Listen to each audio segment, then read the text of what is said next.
बेर की तरह इतना सा हो जाता है। 1 महीने में बच्चे का सिर बनता है, 2 महीने में हाथ पांव अंग निकलने शुरू हो जाते हैं, तीसरे महीने में नख रोम अस्थि चर्म और स्त्री पुरुष के चिन्ह भी तीसरे महीने पे निकलते हैं। इसलिए बेटा है या बेटी है ये तीसरे महीने ही बताया जा सकता है ना। लिंग परीक्षण के तीसरे महीने में होता, उसके पहले नहीं हो सकता। देखिए पेट के अंदर बच्चे की कैसी संरचनाएं होती हैं हमारे शास्त्रों में लिखा है। आप किस प्रकार से साइंस को पढ़ते हैं मुझे नहीं पता, पर हमारे वेदों को पढ़ के साइंस को पढ़ेंगे ना तो आप और अच्छे साइंटिस्ट बन पाएंगे। हमारे शास्त्र में सब कुछ लिखा है। चौथे माह में उसमें मांस आदि 7 धातुएं पैदा हो जाती हैं। 5वें महीने में बच्चे को भूख और प्यास, बच्चे को भूख प्यास कब लगती है? 5वें महीने में, ऐसा मेडिकल साइंस ही बोलता है। 5वें महीने से ही माँ को ज्यादा भूख लगती है, क्योंकि बच्चे को भूख लगने लगती है। देखिए छोटी छोटी चीजें ये बात भागवत में लिखी है। मेडिकल साइंस ने बड़ी मेहनत करके जो बात आज सबके सामने रखी, सेम वही बात शास्त्र जो कह रहे हैं वही बात मेडिकल साइंस कह रहा है, वही बात, अंतर कुछ नहीं है। तो साइंस तब था, अलग रूप में था। 6वें महीने में बच्चा मां के शरीर में दाहिने से बाएं, बाएं से दाएं तरफ खिसकने लगता है। बच्चे के हलचल समझ में आने लगती है। मां कहती बच्चा लात मार रहा, पाँव मार रहा, वो यहां वहां जाता है। कहते हैं जब बालक 6 महीने का हो जाता है ना, 7 महीने का, तो मां के गर्भ में उस बच्चे के पिछले जन्म के उसने जो जो पिछले जन्म में सब किया था वो सब समझ आ जाता है।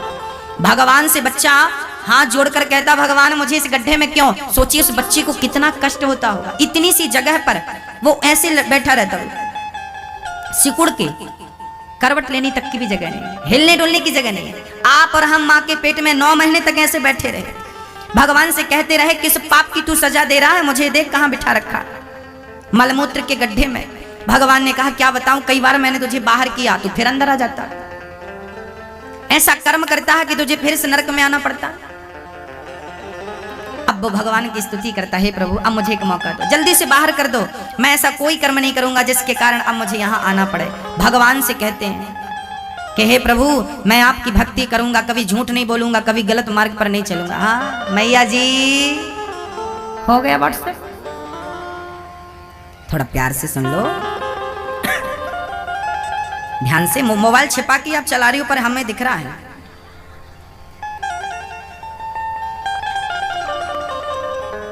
बच्चा बहुत प्रार्थना करता है विधाता मुझे बाहर करो, बाहर करो। क्या बताएं, भगवान कहते ठीक है अब बाहर किया। जैसे ही बाहर आया, पहले तो ठीक था, उम्र बड़ी होती गई, सब भूलता गया, फिर वही घटिया कर्म करने लगा जिसके कारण फिर गर्भ में जाना पड़ेगा।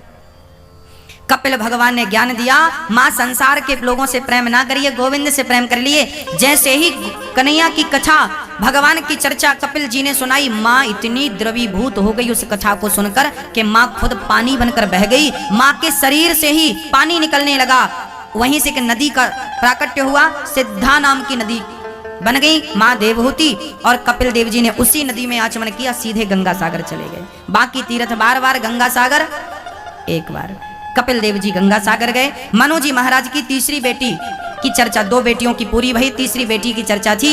मनु जी की तीसरी बेटी का नाम था प्रसूति। प्रसूति का विवाह दक्ष प्रजापति से हुआ था। ये दक्ष कौन थे? माता सती के पिता। एक बार दक्ष ने अहंकारवश शंकर जी का अनादर कर दिया था। एक बार क्या हुआ, शंकर जी माता पार्वती को कथा सुनवाने ले गए थे त्रेता युग में। चलो आज कथा सुनवा के लाते हैं। हाँ आपका पति कभी खुश होता होगा ना आप पे, तो बोले चलो पिक्चर दिखा के लाते हैं, पर शंकर जी बोले चलो आज कथा सुनवा के लाते हैं। हाँ आज कथा सुनवा के लाते हैं। आपको आश्चर्य होगा, लोग गर्मी, ये 25 दिसंबर से 31 दिसंबर तक की छुट्टियां होती है ना बच्चों की, तो लोग कहीं जाते हैं घूमने, कहीं कहीं कहीं कहीं। कल यहाँ पर एक पति पत्नी अपने बच्चों के संग कहाँ से आए? हिमाचल से आए। हिमाचल से उन्होंने कहा कि छुट्टियां पड़ी हैं तो चलो हिमाचल से, वो यहाँ इंदौर में केवल कथा सुनने के लिए आए हैं, इतने दूर हिमाचल से आए हैं। कहाँ हैं आप लोग? यहाँ हैं तो उठ जाइए, यहाँ ही है। अच्छा आप लोग ये हिमाचल से आए हैं छुट्टियां भागवत जी के संग बिताने। एक बार सुंदर तालियां बजाइए ना के लिए, बड़ी दूर से आए हैं, बैठ जाइए। बड़ी लंबी यात्रा, 24 घंटे की यात्रा थी लगभग। इतना प्रेम इस कलयुग में भगवान के प्रति हो सकता है, जब सुनता हूँ बड़ा आश्चर्य लगता है कि ऐसे प्रेमियों के बल पर ही धर्म कर्म टिका हुआ है, नहीं तो पृथ्वी कब की रसातल में चली गई होती। ऐसे अच्छे लोगों के कारण बताइए, लोग 24 घंटे की यात्रा करके कथा पे आ रहे हैं और आप लोगों को सहज में मिली है तो आप लोग बातें कर रहे हैं।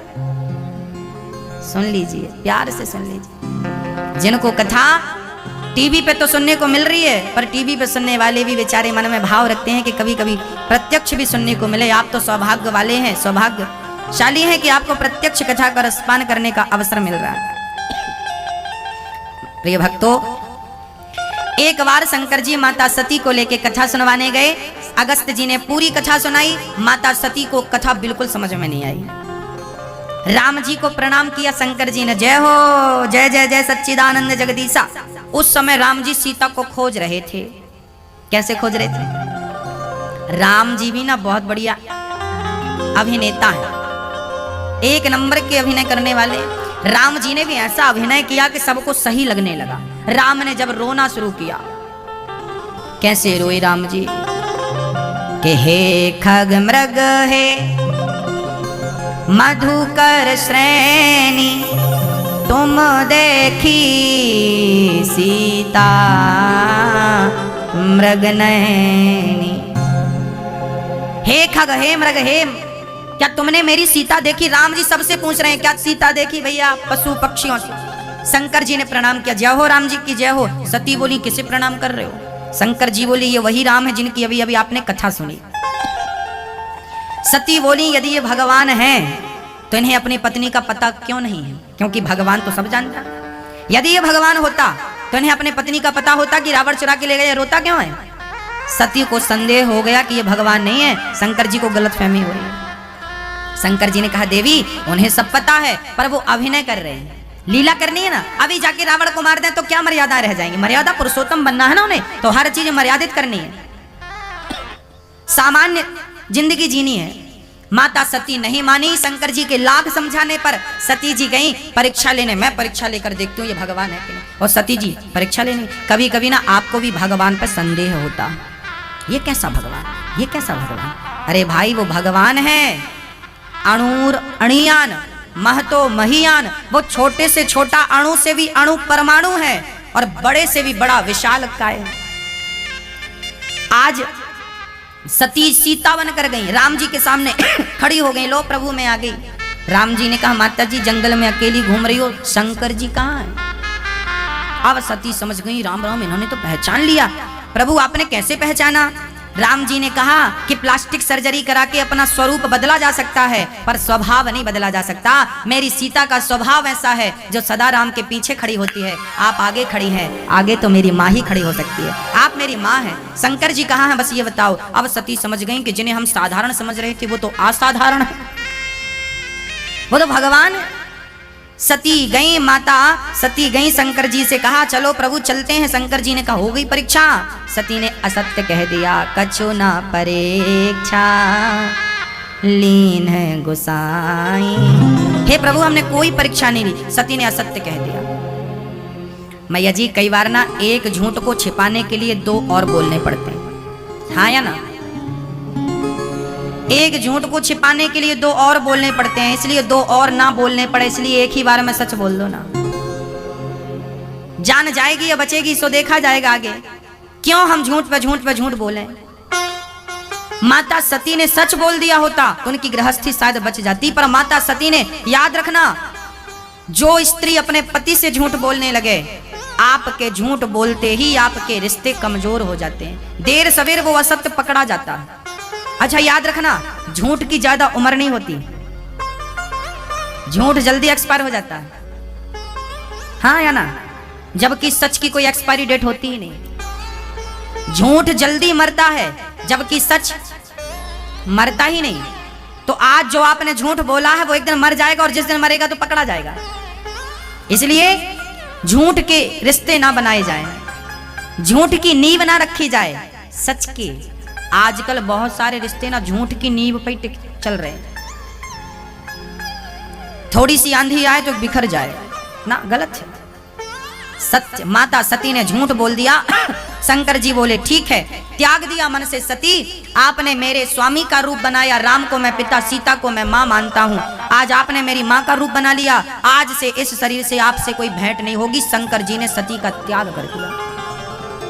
अब सती बहुत परेशान भई, शंकर जी समाधि में डूब गए। एक दिन शंकर जी के ससुर जी दक्ष ने यज्ञ किया। शंकर जी के ससुर जी ने यज्ञ किया। एक दिन क्या हुआ था, दक्ष ने यज्ञ किया था, उस यज्ञ में स्वागत सम्मान समारोह रखा था, वहां शंकर जी गए थे, पर दक्ष के आगमन पर खड़े नहीं भये थे, तो दक्ष आग बबूला हो गया था।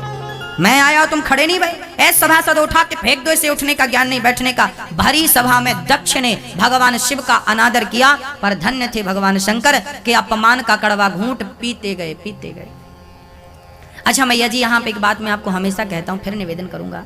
अच्छा ये बताओ, गाली देने वाला महान होता है या गाली सुन लेने वाला महान होता है? बड़ा आप किसे मानेंगे? आपने हमारे गाल में एक थप्पड़ मार दिया और फिर भी हम मुस्कुरा रहे हैं आपको देख के, और ईश्वर से प्रार्थना कर रहे हैं कि भगवान इन्हें सद्बुद्धि देना। तो अब आप बताइए समझदार कौन हुआ, थप्पड़ मारने वाला या थप्पड़ को सहन करके इस प्रकार से भाव व्यक्त करने वाला? महान वो नहीं होता जो थप्पड़ के बदले थप्पड़ मार दे, महान वो होता है जो सहन कर ले और फिर भी ईश्वर से कहे कि विधाता इन्हें सद्बुद्धि देना, इनका भला करना, इनका बुरा ना करना। इनने मेरे लिए थप्पड़ मारा, इनका भला करना विधाता, बुरा ना करना। जो दूसरों के बारे में सच अच्छा ही सोचता है ना मेरी माँ, जो सबके बारे में सदा अच्छा सोचता है, मेरा कन्हैया बैठा उसके बारे में अच्छा सोचने के लिए। जमाना कैसा सोच रहा है मुझे नहीं पता, आपके लिए सोचने दीजिए ना। किसी के सोचने से क्या होगा, कौआ के कोसने से क्या गाय मर जाती है? कोई आपको दिन रात गाली दे रहा हो तो देने दीजिए ना। सुबह शाम आपके लिए गलत सोच रहा हो, आपके परिवार के लिए गलत सोच रहा हो, सोचने दीजिए। जमाना क्या सोच रहा है सोचने दीजिए। आप गलत मत करिए। यदि आपने गलत नहीं किया किसी के संग तो विधाता साक्षी है, कभी किसी के साथ गलत नहीं होने देगा। हाँ भक्तों, आज यही हुआ। भरी सभा में शंकर जी को गालियां मिली, चुपचाप सहन करते गए। आप भी थोड़ा अपनी क्षमता बढ़ाइए मेरी माँ। हमने अभी अभी बताया कि पत्थर सहन करता है, आप भी थोड़ा सा सहन कीजिए। आज लोगों के अंदर सहन शक्ति नहीं है। आज हमारे भारत में ना शिष्टाचार बिल्कुल नहीं है। क्या नहीं है मेरी माँ? शिष्टाचार। पहले हमारे भारत में शिष्टाचार था। पहले शिष्टाचार ये था कि पिता यदि आ जाए तो बेटा बैठा रहता था, तो पिता आए तो खड़ा हो जाता था। बेटा बेटे के बराबरी, मतलब पिता के बराबर से कभी बेटा नहीं बैठता था पहले के जमाने में। अब तो खोपड़ी में बैठ जाए तो आश्चर्य मत करना। पहले बाप ऊपर बैठता था तो बेटा चरणों में बैठ जाता था, नीचे बैठ जाता था। कितना आदर था हमारे यहाँ, शिष्टाचार था, बड़ों के प्रति आदर था, सम्मान था। आज वो सारा आदर सम्मान खत्म हो गया। पहले हम लोगों के अंदर सहनशीलता ज्यादा थी। पहले ना जब बच्चे गलती करते थे तो पिता मारता था उन्हें। समझ रहे हैं आप लोग? पहले बेटा गलती करता था तो पिता मारता था। कैसे मारता था? कैसे मारता था? जूता निकालता था और जूते पे जूता खोपड़ी में जमा रहा। मजा आ जाता था देखने वालों को भी, खाने वालों को भी और खिलाने वालों को भी। ये दृश्य आज भी गांव में देखने को मिलते हैं, जब बाप ने बेटे को पकड़ के जूते पे जूते जमाए। पहले का बेटा 1000 जूता खा लेता था बाप का, पर क्या मजाल के वो बेटा उफ कर दे पिता के लिए, क्या मजाल के वो बेटा बोल दे कुछ। और आज अपने बेटों को मार के देखिए थप्पड़, क्या जवाब देते हैं पलट के। हाँ, पहले का बेटा अनपढ़ था तो बाप के 1000 जूते खा सकता था, बोलता नहीं था, बाप का आदर करता था, सम्मान करता था। अनपढ़ बेटा, आज के पढ़े लिखे बेटे आंख दिखा रहे हैं। क्या पढ़ाई की आपने, क्या बदलाव हुआ, मुझे समझ नहीं आया। हाँ, पहले माँ बाप, पहले सुना आपने कभी कि कोई बेटा अपनी माँ को घर से निकाल दे? सुना कभी? आज आए दिन खबर मिलती है कि बेटे ने माँ को घर से निकाल दिया। पहले घर कच्चे होते थे मेरी माँ, पर रिश्ते बहुत पक्के होते थे। आज घर बहुत पक्के होते हैं पर रिश्ते बिल्कुल कच्चे हो गए। पहले रिश्तों की बहुत कीमत थी, बहुत सेवा होती थी माँ बाप की, सेवा करके आदर था। पढ़े लिखे बच्चे आजकल माँ बाप की सेवा। एक बार 4 बहनें, मैं थोड़ा पढ़े लिखे लोगों को अनपढ़ लोगों से कंपेयर कर रहा हूं, तौल रहा हूं, जरा निर्णय आप जज आप हैं, हम तो दलीलें पेश कर रहे हैं। दलील हमारी, जजमेंट आपका। एक कुएं में 4 माताएं पानी भर रही थी। पानी भर लिया, घड़ा को सिर पे रखा, चारों बहन चल पड़ी। एक बहन बोली, देखो तो मेरा बेटा बहुत बड़ा डॉक्टर बन गया है। अच्छा, कहाँ तेरा बेटा? उस दिन ना वो दीपावली का त्योहार आने वाला था, तो सब छुट्टियों पे घर आए थे, तो उसका बेटा आ रहा था। देखो देखो देखो बहन, वो बेटा मेरा, वो देखो सफेद कोट पहन रखा है, डॉक्टर है, वो बेटा रहा। बेटा बाजू से निकल गया, माँ को देखा भी नहीं। एटीट्यूड भी तो कोई चीज होती है ना, डॉक्टर हूं भाई।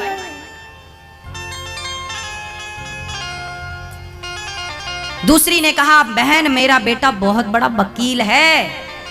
तब तक काला कोट वाला आ गया। देखो देखो देखो मेरा बेटा आ रहा। बेटा आया, ओ वकील टाइप का निकल गया बाजू से, ये मेरा बेटा है। तीसरी ने कहा, मेरा बेटा बहुत बड़ा पायलट है, प्लेन उड़ाता है। अच्छा, तब तक पायलट बाबा आ गए, बढ़िया चले आए, और वो भी फ्लाइट की तरह उड़ रहे थे।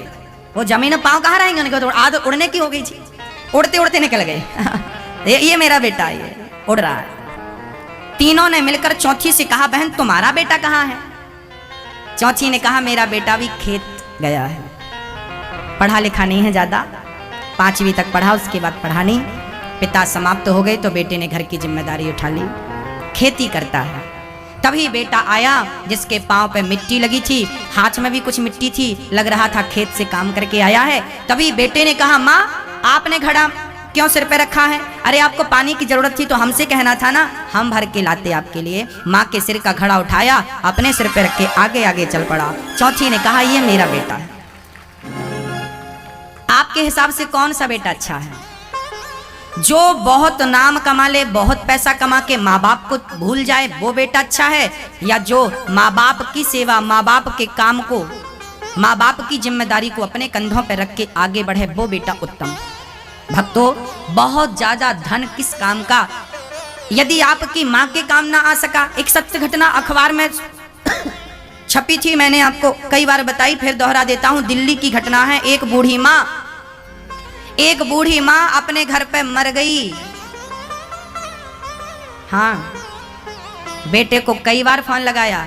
एक माँ थी, उसका एक ही बेटा था, मजदूरी करके बेटे को अच्छे स्कूल में पढ़ाया, बढ़िया सा पढ़ाया। बाप रिक्शा चलाता था, माँ बर्तन धुलती थी। दोनों ने पैसा इकट्ठा किया, बेटे को पढ़ा लिखा के बड़ा आदमी बनाने का सपना लेके चले। बेटा पढ़ा, अच्छा डॉक्टर बन गया, मेहनत बढ़िया की, सचमुच वो पढ़ लिख के गया। अमेरिका में बहुत बड़े हॉस्पिटल में बहुत बड़ा डॉक्टर बन गया। अब माँ बाप तो चंगा हो गए, बेटा डॉक्टर बन गया, जीवन आलीशान हो गया। बेटे ने कहा, माँ आप चलो अमेरिका। माँ बाप अमेरिका चले गए, पर माँ बाप भारत के थे तो उनका मन अमेरिका में लगा नहीं। माँ ने कहा, बेटा हम कुछ दिनों की मेहमान हैं, मर जाएंगे, इसके बाद तुम चले जाना अमेरिका, अभी तुम हमारे संग भारत चलो, वहीं 2 रोटी कमाओ और हमें खिलाओ। अब हमें अमेरिका में मरना नहीं है, भारत में जन्म लिया, भारत में ही मरना चाहते हैं। बेटे ने कहा, माँ अच्छा आप चलो, हम आते हैं। माँ बाप को उसने भेज दिया, बड़ा सा बंगला दिलाया, माँ बाप बंगले में रहने लगे। पर बंगले से थोड़ी दिल लगेगा, मन लगेगा। बेटे, माँ को तो बेटा चाहिए ना, बंगलों से काम चलता है क्या? अरे माँ को तो बेटे की शक्ल अच्छी लगती है, सूरत अच्छी लगती है। माँ उस दिन भर, बेटा कब आ रहे हो? माँ बस एक हॉस्पिटल बनवा रहा हूँ, वो बन जाए बस आऊँ बस आऊँ बस आऊँ। कुछ दिनों बाद उस माँ को पैरालाइसिस हो गया, लकवा मार गया। माँ चलने फिरने के लायक नहीं, बिस्तर पे पड़ी रहती। अब वो पिता, उस लड़के का, डॉक्टर लड़के का पिता, अपनी पत्नी को बिस्तर से उठाता, नहलाता, धुलाता, खिलाता पिलाता और बेटे को फोन लगाता, बेटा तेरी माँ को लकवा मार गया है, तेरी माँ तेरा नाम जप रही है, तू आजा बेटा। पिताजी मैं आ जाऊंगा, मैंने एक बढ़िया से डॉक्टर की व्यवस्था की है, मैं अभी थोड़ा दिन और लगेगा, ये हॉस्पिटल तैयार हो रहा है, ये हॉस्पिटल बन जाए फिर आऊंगा। पिता ने कहा, बेटा तेरे हॉस्पिटल की पता नहीं लोगों को कब जरूरत पड़ेगी, पर अभी तो तेरी जरूरत तेरी माँ को है। बेटे ने हॉस्पिटल बनाया, पता नहीं किस मरीज के लिए। खुद की माँ मरीज हो गई तो उस माँ को तो इलाज तुम जैसे डॉक्टर ने किया नहीं। अब ये हॉस्पिटल बनवा के किन का इलाज करोगे? जिनको इलाज की सही वक्त पर जरूरत थी उन्हें तुमने इलाज दिया नहीं। बेचारी वो माँ खटिया पर पड़ी रही और बूढ़ा बाप बना बना के पत्नी को खिलाता रहा। एक दिन पिता को अटैक आ गया, रसोई भोजन बनाता बनाता वो दलिया बना के पत्नी को खिलाता था। आज अटैक आया तो रसोई में धड़ाम से गिर पड़ा। पत्नी खटिया पे पड़ी थी, उसको लगा कि क्या हुआ, अब वो चल नहीं पाती थी। वो बूढ़ी माँ खटिया से अपने आप को गिराती है और घिसटती हुई 3 घंटे पर रसोई पहुंचती है। रसोई में जाकर देखा तो पति मरे पड़े थे।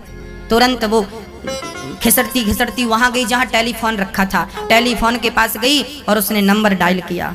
अब की बार उसने अपने बेटे का नंबर डायल नहीं किया, क्योंकि उसे पता था कि यदि लगाऊंगी तो बेटा यही जवाब देगा कि बस कुछ दिन का काम और है। उसने अपने पड़ोसी को फोन लगाया, पर पड़ोसी ने भी दुर्भाग्य से फोन नहीं उठाया। 2 बार घंटी गई पर उठाया नहीं। पति मरे पड़े थे तो वो माँ भला कब तक जीती, वो माँ भी अपने प्राण त्याग देती है। टेलीफोन वैसा ही पड़ा रहा, पति पत्नी दोनों समाप्त हो गए। थोड़ी देर बाद पड़ोसी ने देखा कि हमारे बाजू की आंटी का फोन है, बूढ़े तो हैं, कोई घटना घट गई क्या। जाकर देखा, दरवाजा खटखटाया, कोई जवाब नहीं। पुलिस को बुलाया, दरवाजा तोड़ा तो दोनों बुढ़ा बुढ़ी मरे पड़े थे। लोगों ने अंतिम संस्कार किया। बेटे को फोन लगाया, बेटा तेरी माँ और तेरे पिता अब नहीं रहे। अब जैसे इन्होंने फोन लगाया, बेटा कहाँ हो आप, हम हॉस्पिटल बनवा रहे हैं, आपके माता पिता अब नहीं रहे। जब नहीं रहे तब उसने फ्लाइट पकड़ी और भारत आया। जब तक आया तब तक मां का अंतिम क्रिया सब हो चुका है। तो क्या ऐसा धनवान आपको भी बनना है, ऐसा रुपया कमाना है? तो कमाइए ना, बहुत तो कमा रहे हैं। आज यही रुपया कमाया जा रहा है, आज अपनों को छोड़ दिया जा रहा है। आज बेटा माँ की फिक्र नहीं करता, पिता की फिक्र नहीं करता, बच्चों का भी ख्याल नहीं रखता, पत्नी का भी ख्याल नहीं रखता, केवल पैसे कमाता। क्या करोगे भाई इतने? मैं अभागिन हूं। हमने कहा क्यों? बोले हमारे 3 बेटे हैं, परंतु हमारी बहू सारा काम हमसे कराती है। हम करती हैं, हंस के करती हैं, हमें कोई दिक्कत नहीं, पर कभी कभी हमारी बहू हमें 2-4 थप्पड़ जमा देती, 2-4 थप्पड़ जमा देती है। और बोले ये आए दिन की बात है। जैसे बच्चों की गलती पे माँ बाप कभी कभी उन्हें मार देते हैं, पर माँ बाप का मारना तो जायज है, पर बेटे अपने माँ बाप को मारने लगे, क्या ये जायज है? वो माँ रोने लगी, महाराज मैं ऐसी अभागिन हूं कि मैं रोना भी चाहूं तो रो नहीं सकती। मेरी बहू ताने देती है कि जा बुढ़िया घर से। अब मैं जाऊं तो कहां जाऊं? यदि मैं बहू के थप्पड़ ना खाऊं तो मुझे जमाने में रोटी कौन देगा? मैं घर पे पड़ी रहती हूँ कि चलो थप्पड़ मारती है तो क्या हुआ, 2 रोटी तो मिल ही रही है घर पे। मैंने कहा आप चिंता ना करिए, बहुत जल्दी भक्त लोग सहयोग कर रहे हैं, इनके सहयोग से आश्रम जल्दी तैयार हो जाएगा, आपको किसी के थप्पड़ की जरूरत नहीं है। आप आना, आपका बेटा जिंदा है, आपका बेटा अनिरुद्ध सेवा करेगा। उन माओ को हमने निमंत्रण दिया, आना, आपको किसी की लाठी और लात खाने की जरूरत नहीं है, किसी का दबाव सहने की जरूरत नहीं है, आना, स्वतंत्रता से वहां रहना। भक्तों, यदि ये दास अनिरुद्ध आपके बीच में कुछ कहता है ना, जो भी शब्द कहता है, आप लोग ये जो धन यहाँ चढ़ाते हैं ना, माँ लक्ष्मी को यहाँ समर्पित करते हैं, जो भी दान पुण्य करते हैं ना, 1-1 रुपया आपका दिया हुआ, किसी माँ ने ये 10 रुपये यदि यहाँ चढ़ाए हैं ना, तो ये 10 रुपये भी उस माँ की सेवा में ही समर्पित होने वाले हैं। आपका 1-1 रुपये का सहयोग उन बूढ़ी माओ के लिए। शंकर जी का अपमान हुआ, इसलिए इस काम को अपना मानकर, अपना जानकर औरों को भी निवेदन करिए कि आप अपनी हैसियत क्षमता के अनुसार सहयोग जरूर करिएगा, सहयोग जरूर करिएगा। भक्तों, भगवान शंकर का भरी सभा में अपमान हुआ। शंकर जी उठकर चले गए, दक्ष को श्राप मिला, माता सती उस यज्ञ में गई, जलकर भस्म हो गई। शंकर जी सती का जलता हुआ शरीर लेकर चले, जहां जहां अंग गिरे वो शक्ति पीठ बन गई, पार्वती के रूप में प्रकट हुई हैं। भगवान शिव का विवाह संपन्न हुआ। मनु जी महाराज के 3 बेटियों की चर्चा दास ने सुनाई, 2 बेटों की सुनिएगा। मनु जी के पहले बेटे का नाम है उत्तानपाद, प्रियव्रत और उत्तानपाद की 2 पत्नियां हैं, सुनीति और सुरुचि। सुनीति के पुत्र का नाम है ध्रुव, सुरुचि के पुत्र का नाम है उत्तम। सुनीति कौन है? बोले जिसकी नीति सही हो, नियम सही हो, मार्ग सही हो, वो सुनीति है। सुरुचि कौन है? जो खुद की रुचि से चलती है, उसे जुआ खेलना अच्छा लगता है तो खेलती है, शराब पीना अच्छा लगता है तो पीती है। जो खुद की रुचि से चले, खुद के काम को ही अच्छा माने। आप इंदौर में देखिए, कॉलेज में पढ़ने वाली बहुत सारी बहनें शराब पीती हैं आजकल। इनसे पूछो बेटा तुम शराब क्यों पीती हो? क्यों? तुम्हारे बाप का पी रही है, चलो यहां से। मतलब ये जो कर रही हैं वो अच्छा है, इन्हें सुरुचि कहते हैं। जो खुद की रुचि से काम करें, खुद की रुचि। मैया गिन लो पैसा, हाँ हाँ सुनीति, अच्छा मैया बूढ़ी माओ के लिए गिन गिन के दे रही है। अच्छा ठीक है। सुनीति का पुत्र हुए ध्रुव और सुरुचि के पुत्र हुए उत्तम। सुनीति को सुरुचि ने घर से निकाल दिया। अच्छे लोग शांत होते हैं, इसलिए बुरे लोग उन पर अत्याचार करते हैं। सुनीति का परित्याग कर दिया, पुराने से महलों में भेज दिया, वहां रहने लगी सुनीति, पर कोई शिकायत नहीं थी। अच्छे लोग ना कभी शिकायत नहीं करते, उन्हें जो मिल जाए खुश रहते। सुनीति अपने बेटे को बढ़िया परवरिश, बढ़िया शिक्षा दे रही थी। एक दिन क्या हुआ, ध्रुव जी के अंदर लालसा हुई कि क्यों ना पिता के पास चलूं। ध्रुव जी पिता की गोद में बैठने गए। अच्छा, हर बालक चाहता है कि वो अपने पिता से मिले। पिता, अच्छा बताइए कौन सा बेटा अपने पिता की गोद नहीं चाहता? हर बालक अपने पिता की गोद चाहता है कि नहीं? मेरा पिता मुझे भी गोद में ले, घुमाए फिराए, हाँ या ना? हर बच्चे को ना पिता की भी जरूरत पड़ती है, उसे पिता का भी प्यार चाहिए होता है। आज ध्रुव जी महाराज बहुत दिनों से अपने पिता से मिले नहीं थे। अच्छा, उनकी जो सौतेली माँ थी ना, बड़ी खड्डूस थी, मिलने नहीं देती थी। आज ध्रुव जी ने बचते बचाते पिता के पास गए और पिता की गोद में उचट कर बैठ गए। पिताजी, पिताजी गले लग गए। पिताजी के बहुत दिनों बाद पिता, अच्छा आपके पिता बहुत दिनों बाद आए तो बेटे गले लग जाते कि नहीं, दौड़ के लिपट जाते कि नहीं? बस ध्रुव जी अपने पिता से लिपट गए। पिताजी पिताजी करने लगे। पास में खड़ी थी माँ, कौन? सुरुचि। हाथ पकड़ा, ए बालक चल, निकाला और पटक दिया नीचे। ध्रुव जी को गिरा दिया। ध्रुव जी ने कहा, माँ क्यों ऐसा व्यवहार कर रही हो? माँ, उस माँ ने कहा कि तू अभागिन का बेटा है, इसलिए तू इस गोद में बैठने का अधिकारी नहीं है, चले यहां से। यदि तू इस गोद में बैठना चाहता है तो जा, पहले भगवान की तपस्या कर, और तपस्या करने से भगवान मिल जाए तो भगवान से कहना कि मुझे सुरुचि के गर्भ से जन्म दे। जब तू मेरे गर्भ से पैदा होगा तब तू इस गोद में बैठने का अधिकारी बनेगा। लो भैया, माँ कहते हैं कि भगवान को प्राप्त कर लेने के बाद गर्भ में भी आने जाने से मुक्ति मिल जाती है, पर सुरुचि कह रही है कि भगवान की प्राप्ति करना और उनसे हमारा गर्भ मांगना। तेरा गर्भ इतना पवित्र है कि तेरे गर्भ में आने के लिए तपस्या करनी पड़ेगी। ये कौन बोल रहा है? ये सुरुचि नहीं, ये सुरुचि का अहंकार बोल रहा है। कई बार ना लोग नहीं बोलते, उनका अहंकार बोलता। भक्तों, सुरुचि ने ध्रुव जी का त्याग कर दिया, नन्हे से बच्चे का त्याग। कई बार हम समाज में भी ये घटनाएं दे, देखिए भागवत की हर कथा आपके जीवन से जुड़ी है। कई बार आप लोग भी ना, आपका झगड़ा आपकी जेठानी से हो जाए ना, तो आप जेठानी के बच्चों को भी अपना दुश्मन मानने लगती है। भाई झगड़ा आपका बड़े बड़ों का है, बच्चों को क्यों शामिल कर रहे हो? क्यों? आपकी बच्चों से क्या दुश्मनी है? बच्चों के संस्कार बिगड़ जाएंगे, घोर नरक जाना पड़ेगा। बच्चों से, बच्चे भगवान का स्वरूप होते, उनसे दुश्मनी? किसी की बात किसी पे उतारना, किसी का गुस्सा किसी पे उतारना, क्या ये उचित है? मेरी माँ, मैंने कई माताओं को देखा है कि यदि वो अपनी जेठानी से झगड़ा करती हैं, देवरानी से झगड़ा करती हैं, तो उनके बच्चों से भी वो नफरत करने लगती है। बच्चों से तो झगड़ा नहीं है ना आपका? क्यों ऐसे हैं आप? क्यों स्वभाव ऐसा है आपका? क्यों? भक्तों, क्या ये उचित है? आप अपनी आत्मा से पूछना। क्या ये सही है? आप अपने आप से पूछना। क्या आपको नफरत की जिंदगी जीना है? अरे भाई, सबसे प्रेम कर लो ना। शास्त्रों में ये घटनाएं प्रत्यक्ष सबूत हैं। सुरुचि ने